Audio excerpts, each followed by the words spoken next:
میرا نام منیزہ نقوی ہے اور یہ دی لٹل بک کمپنی پوڈ کاسٹ کی 8ویں قسط ہے۔ آج ہم گفتگو کر رہے ہیں سید کاشف رضا سے، جو ادیب بھی ہیں، شاعر بھی ہیں اور صحافی بھی ہیں۔ السلام علیکم کاشف۔ جی وعلیکم السلام، کیا حال چال ہے آپ کا؟ بالکل ٹھیک۔ تو کاشف آپ یہ بتائیے کہ ان تینوں چیزوں میں سے ادیب، شاعر، صحافی، آپ کون سی چیز میں زیادہ ہے؟ کیا رجحان کس طرف زیادہ ہے؟ ہاں، جو آدمی کو اظہار کرنا ہوتا ہے تو وہ مختلف اس کے پیرائے اپناتا ہے، کبھی وہ لکھتا ہے یا کبھی شاعری کرتا ہے۔ صحافت بھی سے بھی میری دلچسپی ہے، لیکن میں اپنا آغاز میں نے سب سے پہلے شاعری سے کیا تھا، تو مجھے سب سے زیادہ شاعری ہی پسند ہے۔ شاعری کرنا، شاعری پڑھنا اور اس کے ماحول میں رہنا، اس کے اورا میں رہنا، وہ مجھے زیادہ پسند ہے ذاتی طور پر۔ تو آپ کی جو صحافت ہے، کیا اس کا اثر ہوتا ہے آپ کی شاعری پہ، یا شاعری کا اثر صحافت پہ؟ ہاں، صحافت سے یہ کہ بہت اس سے مجھے دلچسپی ہے، پاکستان کی سیاست سے، سماج سے، تو بطور پیشہ کچھ نہ کچھ تو منتخب کرنا تھا۔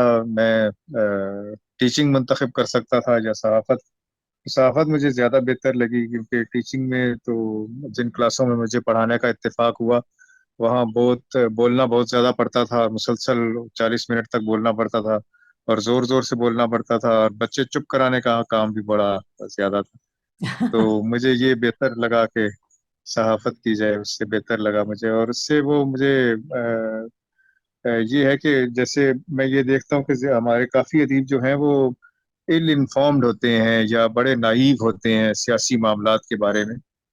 تو میرا خیال ہے کہ یہ کمی اس سے دور ہو گئی ہے، جو اگر آدمی سنجیدگی سے صحافت سے وابستہ ہو تو وہ ان معاملات میں، سیاسی اور سماجی معاملات میں پھر نائیو نہیں رہ جاتا۔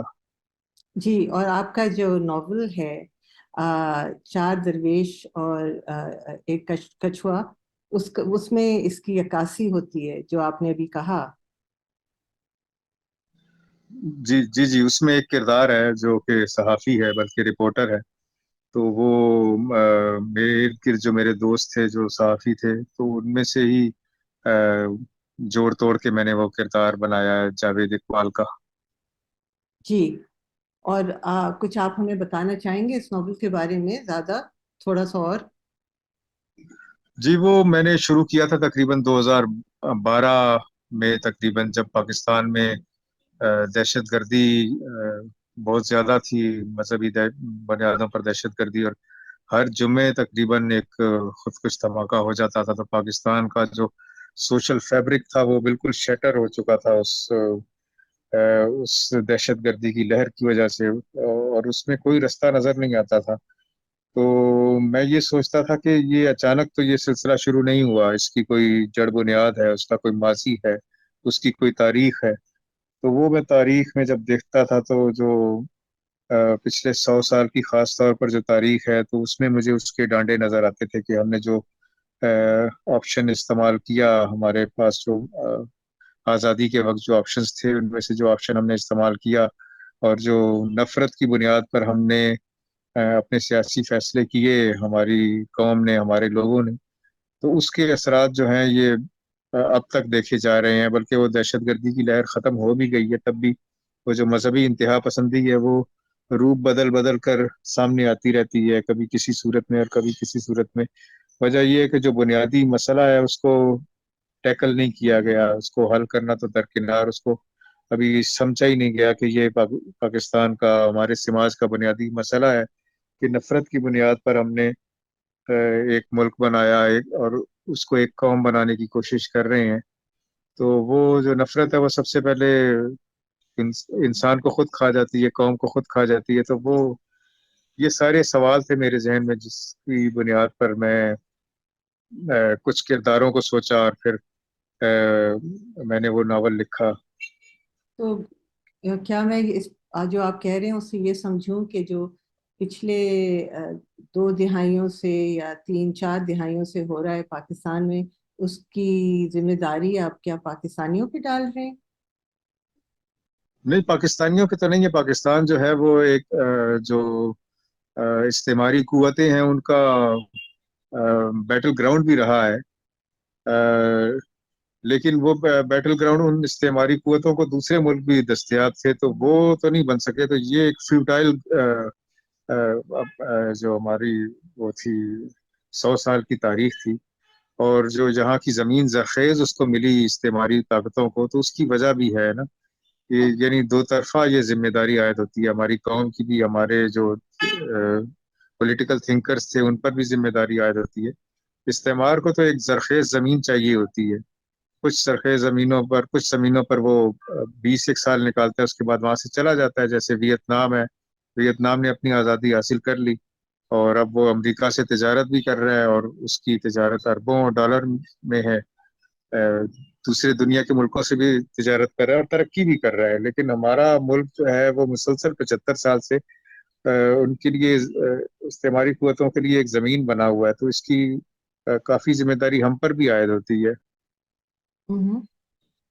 تو آپ میں بحث آپ سے نہیں کرنا چاہ رہی، لیکن آپ سمجھتے ہیں کہ جو ہمارا نظریہ رہا ہے 100 سال سے، وہ اس کی بنیاد اس کی ان چیزوں کی اس میں ہے؟ جی بالکل، میرا یہ خیال ہے. اچھا. اور جو آپ کی جو کتاب ہے، آپ کا جو ناول ہے، وہ اس کی عکاسی کرتا ہے. میرے تو خیال میں یہ اس کی عکاسی اس میں ہے. ہاں، اس کے ناول میں عکاسی اس بات کی ہے کہ اس کا سماج پر کیا اثر پڑا ہے. سماج کے جو مختلف کردار ہیں، جو ان کی منافقتیں ہیں، یعنی بیک وقت وہ مذہبی بھی ہیں اور ان کے دوسرے مسائل بھی ہیں، نفسیاتی، جنسی، دوسرے مسائل بھی ہیں. اس کے ساتھ ساتھ انہوں نے مذہب کو بھی اوڑھا ہوا ہے. یعنی وہ خود کو مذہبی اپنی شناخت ایک مذہبی فرد کے طور پر بھی چاہتے ہیں، اور ان کے دوسرے مسائل بھی ہیں، معاشی مسائل، نفسیاتی، جنسی مسائل. تو اس سے بہت ایک عجیب قسم کی منافقت جو ہے وہ سامنے آتی ہے کرداروں میں. یہ مجھے جملہ اچھا لگا کہ مذہب کو اوڑھا ہوا ہے. آپ اس پہ کوئی نظم لکھیں. ہاں نہیں، میں نے لکھی بھی ہے وہ، بالکل لکھی بھی ہے ایسے. یہی موضوع میرا رہا ہے کافی، اس سے مجھے دلچسپی رہی ہے. تو اگر اور نظم، آپ کہہ رہے تھے کہ آپ کو شاعری سے کی طرف زیادہ ہے رجحان آپ کا، اور اس سے آپ کو زیادہ لگاؤ ہے. تو آپ ہمیں کوئی غزل سے یا نظم سے یا دونوں سے؟ ہاں، وہ اسی موضوع پر ایک نظم ہے، وہ میں آپ کو سناتا ہوں. بالکل. ہاں، بالکل سنائیں. یہ ایک نظم ہے، اس کا عنوان ہے اجتماعی مباشرت. تاریخ سے اجتماعی مباشرت ہم نے کھیل سمجھ کر شروع کی، ہوں. پھر شور بڑھتا گیا اور ہمارا شوق دیکھ کر ہماری بریدہ تاریخ ہماری زوجیت میں دی گئی. ہوں. اب اس کے بچے کتوں سے زیادہ ہیں. یہ مختصر ایک نظم ہے. ہوں. آپ صحیح کہہ رہے یہ ختم ہو گئی. ہیں. آگے اور سنائیں. اور اس آپ کے نے علاوہ مجھے سنائی تھی، اس پہ ہم نے اپنی جی گفتگو جی، کو ختم کیا تھا، وہ آپ ذرا سنائیں. آپ کو یاد ہے؟ جو کل سنا رہا تھا. جی جی جی جی ہاں، یہ ہے کہ نظم وہ دہشت گردی کے دوران ہی تھی، بلکہ اس کتاب کا جو نام ہے ممنوع موسموں کی کتاب، تو یہ اسی دہشت گردی کے جو پیریڈ ہے اس کی طرف غمازی کرتا ہے، اس کی غمازی کرتی ہے. اور یہ نظم ہے ایک مارے جانے والوں کے لیے. جی. یہ سال ان مارے جانے والوں کے لیے دعاؤں کے سال کے طور پر منایا جا رہا ہے جو پچھلے برس مارے گئے. اگلے سال یہ تمام دن منانے کے لیے نئے لوگ اور سانحے تلاش کیے جائیں گے. جب ہمارے مارے جانے والوں کے دن 365 سے زیادہ ہو گئے تھے، ہم نے انہیں ایک شفاف لکیر سے تقسیم کر دیا تھا. اب ان مارے جانے والوں کے لیے ایک علاقے میں سوگ اور دوسرے میں جشن منایا جاتا ہے. ہوں. ہوں. یہ آپ نے کب لکھی تھی نظم؟ یہ تقریباً یہ 2010 وغیرہ میں لکھی ہوگی، کیونکہ یہ کتاب 2012 میں آئی۔ جی تو یہ دہشت گردی جو ہے مسلسل چل رہی تھی 2007 سے لے کے، بلکہ اس سے بھی پہلے سے لے کے 2013 14 15 کے بعد اس میں کمی آنا شروع ہوئی کچھ۔ جی، تو یہ آپ کی جو شاعری کی کتاب ہے، یہ دا لٹل بک کمپنی پہ ای بک کے طور پہ بھی ہے؟ جی جی، یہ کتاب بھی ہے، ممنوع موسموں کی کتاب، اور ایک وہ جو میرا ناول ہے چار درویش اور ایک کچھوا، وہ بھی دا لٹل بک کمپنی پر دستیاب ہے۔ جی جی بالکل۔ اور آپ مجھے بتا رہے تھے کہ آپ کو فارسی سے بھی بہت دلچسپی ہے، اور جی ہاں، فارسی میں یہ سمجھتا ہوں کہ اردو کی ہماری جو تاریخ ہے وہ تو صرف 300 سال کی ہے، اور وہ 300 سال ایسے ہیں جب ہمارا جو مشترکہ معاشرہ تھا ہندوستان میں، ہندو اور مسلم کا، وہ زوال کا شکار تھا۔ ہمارا جو دور عروج تھا مسلم تہذیب کا، جو بر صغیر میں مسلم تہذیب تھی، اس دور عروج کی زبان تو فارسی تھی۔ نہ صرف وہ سرکار کی زبان تھی، دربار کی زبان تھی، بلکہ تخلیق کی زبان بھی بنیادی طور پر فارسی تھی، اور فارسی میں مسلمان بھی لکھتے تھے، اور جو یہاں کے مقامی لوگ تھے وہ بھی لکھتے تھے۔ ایران سے بہت سے شاعر آئے تھے، ان کو ایک جائے امن چاہیے تھی جو ایران میں میسر نہیں تھی، وہ انہیں امن کی جگہ ہندوستان میں ملی۔ وہ یہاں آئے، انہوں نے یہاں شاعری کی، ایک پورا فارسی شاعری کا سکول جس کو ہم سب کے ہندی کے نام سے یاد کرتے ہیں، وہ ہندوستان میں پھلا پھولا۔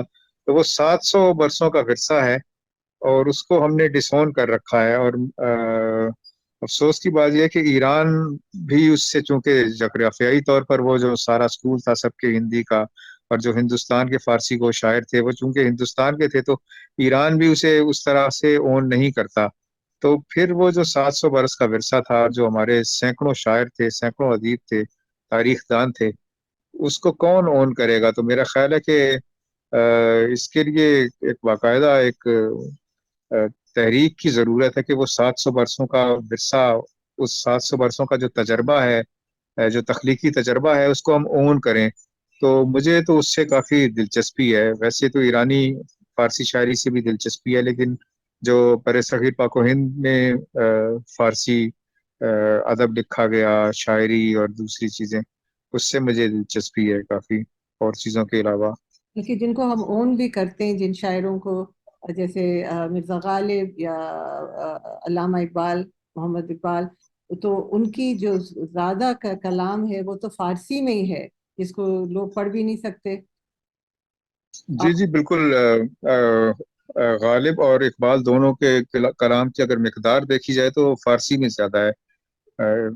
غالب کے کوئی 3 دیوان جو ہے وہ تین جلدوں میں اس کی کلیات شائع ہوئی ہے جو فارسی میں ہے، اور اردو کا دیوان تو صرف اس کا 1818 اشعار پر مشتمل ہے، جبکہ فارسی کا جو کلیات ہے وہ ہزاروں اشعار پر مشتمل ہے۔ اسی طرح علامہ اقبال کی جو بڑی مثنویاں ہیں، جاوید نامہ ہے، مثنوی اسرار و رموز ہے، اس کے علاوہ ان کی شاعری کا بڑا حصہ، جو زیادہ حصہ ہے، وہ فارسی میں ہے۔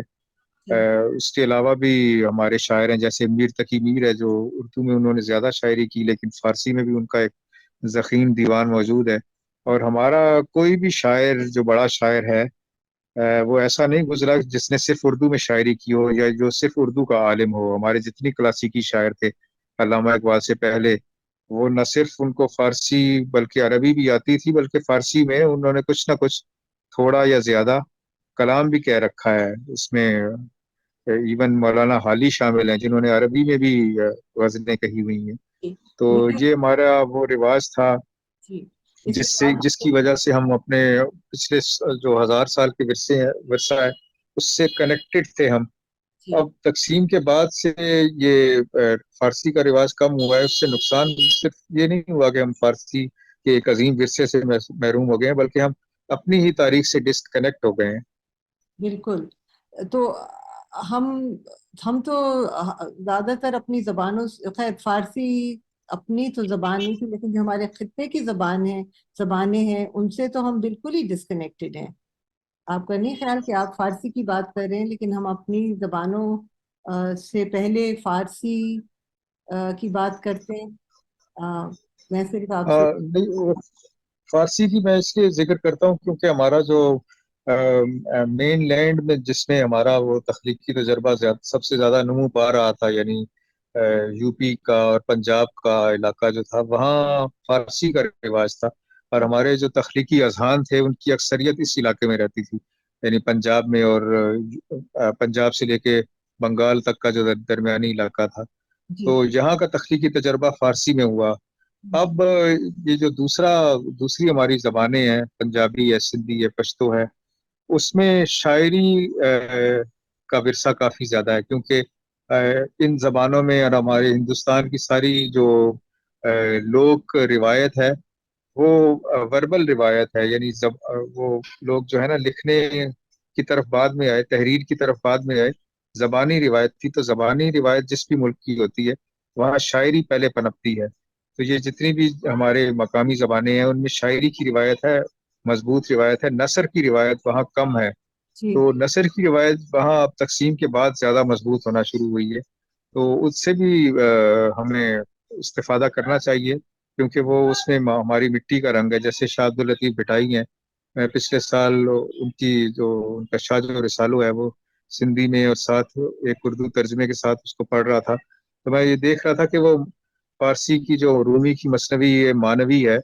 بالکل اسی کی طرح اس میں تصوف کے مضامین ہیں، وحدت الوجود کے مضامین ہیں، عشق کے مضامین ہیں، لیکن جو چیز ہمارے شاہ جو رسالوں میں بھٹائی کے ہاں اور ممتاز ہے، جو کہ رومی کے ہاں بھی نہیں ہے، وہ یہ ہے کہ جو شاہ سائیں کے ہاں جو عورت ہے وہ کتنی مضبوط ہے، اس کے کتنے زیادہ کردار آتے ہیں، وہ کتنی زیادہ طاقتور ہے، اور وہ جو رومی کے ہاں بہت ہی کم نظر آتی ہے عورت، ایسا لگتا ہے کہ وہ ایک مردوں کا معاشرہ ہے، جبکہ بھٹائی کے ہاں وہ عورت نظر آتی ہے۔ اسی طرح ہمارے جو پنجابی شاعر ہیں ان کے ہاں، اور ایون ہندی کے جو شاعر ہیں ان کے ہاں جو مرد بھی اگر شاعری کرے گا تو وہ اپنا اظہار عشق عورت کی طرف سے کرتا ہے، عورت کی جانب سے، جو اپنے محبوب کے لیے جو کلام لکھتا ہے تو اس میں اپنے آپ کو مؤنث سمجھ کر یا لکھ اس طرح کرتا ہے، تو یہ ہماری بڑی یونیک روایت ہے، اور اس سے ہمیں استفادہ کرنا چاہیے، اس کو بہت پڑھنا چاہیے ہمیں۔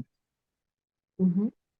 تو آپ کا کیا آپ کہہ رہے ہیں کہ پڑھنا چاہیے؟ کیا ہمارے کالجز اور یونیورسٹیز میں یہ سب نہیں پڑھایا جاتا؟ ہمارے یہاں جو لوگ زیادہ میرے خیال ہے خراب ہیں وہ لوگ ہیں جو اسکولوں سے پڑھے ہوئے ہیں، سرا تو ویسے تو لوگ یہ ہمارے یہاں کہتے ہیں کہ ہمارے یہاں تعلیم کی کمی ہے، میرا خیال ہے جو لوگ بالکل ہی اسکول میں نہیں گئے، بالکل ہی جاہل رہ گئے ہیں، تو وہ ان سے بہتر ہیں جن لوگوں نے اسکولوں میں پڑھا، تعلیم حاصل کی ہے، کیونکہ وہ جو نصاب ہمیں پڑھایا جاتا ہے مدرسوں میں، اسکولوں میں، وہ صرف وہ جو ہے نا وہ نفرت کی تعلیم دے رہا ہے، وہ مثبت تعلیم نہیں دے رہا، ہم نے ہر جو سبجیکٹ ہے اس کے اندر مذہب کو ہم نے گھسیڑا ہوا ہے، تو مذہب کا ایک قسم کا ہیضہ جو ہے وہ پاکستان میں پھیلا ہوا ہے، تو زیادہ نقصان اس کا ہی ہے، تو اس کا اثر جیسے زبانوں پر بھی پڑا ہے، کہ جیسے کہ میں نے کہا کہ ہمارے جو کلاسیکی شاعر تھے علامہ اقبال سے پہلے، ان میں سے کوئی بھی ایسا نہیں تھا جس کو صرف ایک زبان آتی ہو۔ اب میں دیکھتا ہوں کہ ہمارے جو نئے شاعر ادیب آ رہے ہیں ان کو صرف ایک زبان آتی ہے، اور جس کو صرف ایک زبان آتی ہے اس کو وہ ایک زبان بھی نہیں آتی، جیسے اگر کوئی اردو میں شاعری کرنا چاہ رہا ہے، اردو میں افسانہ لکھنا چاہ رہا ہے، تو اردو تو ایک ایسی زبان ہے جو انگریزی کی طرح مختلف زبانوں سے مل کر بنی ہے، اور جب آپ اردو کے علاوہ دیگر زبانوں سے دلچسپی آپ کی نہیں ہوگی تو آپ اردو میں بھی کہاں تک جا سکیں گے؟ تو سندھ میں جیسے سندھی شروع سے ہی پڑھائی جاتی ہے، پرائمری میں تو بالکل پڑھائی جاتی ہے، لیکن وہ یہاں کے جو طلبہ ہیں، کراچی کے طلبہ، وہ اس کو صرف رٹا لگا کے نمبر حاصل کرنے تک اسے محدود رکھتے ہیں، اور اس کے بعد انہیں بالکل بھول جاتی ہے، جبکہ میں تو فیڈرل بورڈ میں پڑھتا رہا، میرے اسکول میں تو سندھی کسی ایک کلاس میں بھی نہیں پڑھائی گئی، لیکن اس کے باوجود میں نے ذاتی دلچسپی لی، تو میں تو سندھی کا اخبار بھی پڑھ لیتا ہوں، سندھی کا کتابیں بھی پڑھ لیتا ہوں، زبردست شاہ سائیں کی شاعری پڑھنے کی کوشش کرتا ہوں، تو اس طرح کوشش کرنی چاہیے کہ اپنی زبان سے باہر نکل کے دیکھا جائے، ورنہ ہم کنویں کے مینڈک بن کے رہ جائیں گے، اور اردو کے بیشتر ادب کا یہ حال ہے کہ وہ یک زبانی ہے، وہ جو ہمارے زیادہ تر مصنف ہیں اور وہ زیادہ تر تو خیر اردو میں بھی نہیں پڑھتے. اس سب کا قصوروار جو ہے نا وہ ہمارا وہی بیسک مسئلہ آ جاتا ہے کہ ہم نے کیا ہماری آئیڈیالوجی تھی اور اس آئیڈیالوجی کا ہمارا سلیبس پر کیا اثرات ہوئے, ہم نے کیسا نصاب مرتب کیا, ہم نے اپنے لوگوں کو کیسی تعلیم دی. جی بالکل.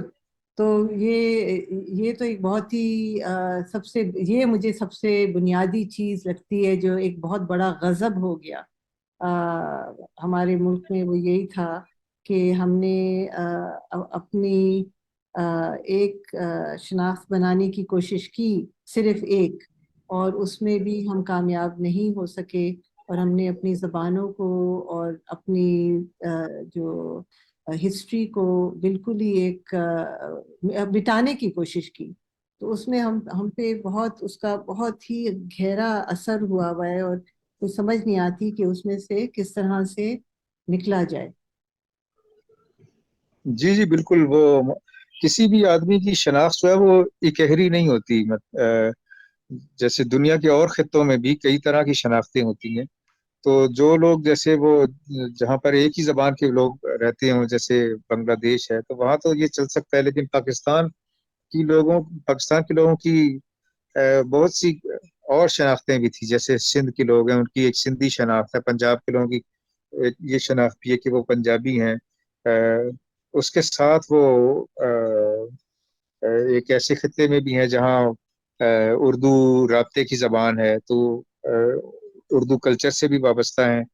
پھر وہ اسلامی کلچر سے بھی وابستہ ہیں. لیکن کچھ کلچرز بالکل نکال دیے گئے, جیسے لوک کلچر ہے پنجاب کا, سندھ کا, خیبر پختونخوا کا, بلوچستان کا, اور جس میں ایک رواداری کی بہت زیادہ روایت ملتی ہے. ہماری جو لوک زبانیں ہیں ان کے ادب میں رواداری کی بہت زیادہ روایت ملتی ہے. میں نے تو خاص طور پر سندھی اور پنجابی ادب سے تھوڑا بہت مجھے تعلق رہا ہے, اس سے کچھ میں نے کچھ پڑھا ہے. تو اس میں دیکھتا ہوں کہ رواداری کی بہت روایت ہے. اس میں آپ دیکھیں گے وارث شاہ کے ہاں ہندو پنڈتوں کا ذکر آئے گا, ہندو ویدوں کا ذکر آئے گا, ہندو مذہبی لوگوں کا ذکر آئے گا, ہندو جو لوگ تھے ان کا ذکر آئے گا, اور ان کے لیے کوئی نفرت نہیں ہے. تو یہ اسی طرح بٹائی کے ہاں بھی ہے.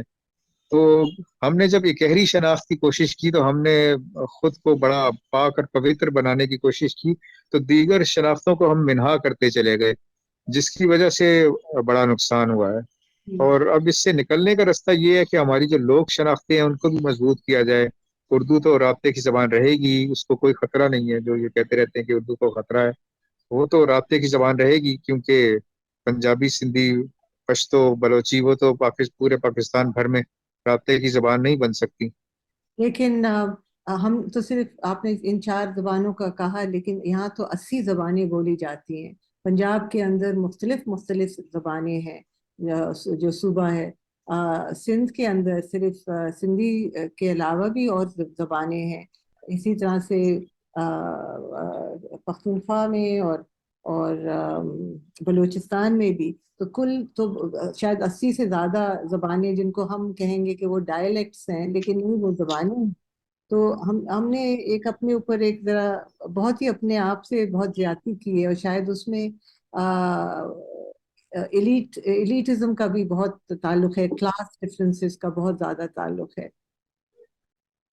جی جی یہ بالکل ہے. جیسے جو مڈل کلاس اور لوور مڈل کلاس ہے تو وہ اپنی جو لوک زبانیں ہیں وہ چھوڑ رہے ہیں. جیسے اردو مصنفین ہیں وہ پریشان ہوتے رہتے ہیں کہ ان کے بچے اردو نہیں پڑھ رہے, تو ان کے بچے تو انگریزی کی طرف چلے جاتے ہیں. لیکن اور جو لوگ تعلیم حاصل کرتے ہیں, جو غربت سے لوور مڈل کلاس میں آتے ہیں, تو وہ اپنی زبان پنجابی یا بلوچی یا پشتو وہ چھوڑ کے وہ اردو کی طرف رجوع کرتے ہیں. سندھی میں یہ رجحان کم ہے. سندھی میں بڑی مضبوط روایت ہے سندھی ادب کی اور سندھی بولنے پڑھنے کی. گلگت بلتستان میں گیا تو مجھے پتا چلا کہ وہاں 7-8 زبانیں مختلف اضلاع میں بولی جاتی ہیں, لیکن وہاں رابطے کی زبان اردو ہے, بجائے اس کے کہ وہ اپنی کسی زبان کو رابطے کی زبان بتاتے. اس کے بجائے انہوں نے اردو کو رابطے کی زبان بنا لیا. یعنی گلگت بلتستان کے آپس کے لوگ جو ہیں, جیسے ایک آدمی شینا بولتا ہے, ایک آدمی بلتی بولتا ہے,